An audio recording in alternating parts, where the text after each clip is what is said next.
Guys আজকে আমরা কবরস্থান সাফ করতে চলে আসলাম। আমাদের বাড়ির সবাই মিলে এই উদ্যোগটা নিয়েছি, কবরস্থানকে পরিষ্কার করতে হবে, তার জন্য আমরা সবাই নেমে পড়েছি। এখানে আরো অনেকজন আসে নাই, কিন্তু আমরা প্রথমবারে অনেক কাজ করেছি, দ্বিতীয়বারে আর কাজ শুরু করে দিয়েছি। আমাদের অনেক কাজ করা হয়েছে, অনেক পরিশ্রম। এখানে কাটা, চারিদিক কাটা, তো তার জন্য একটু কষ্ট হয়েছে। এখানে ছোট বড় সবাই মিলে কাজটা করা হচ্ছে।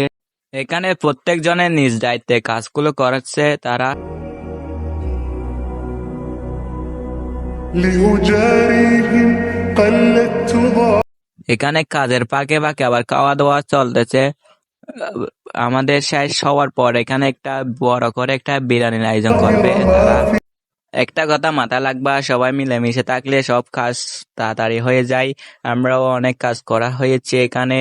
আর সবাই ভালো থাকবেন, সুস্থ থাকবেন। বাই। فبدوت شخصا آخر كي أتفاخر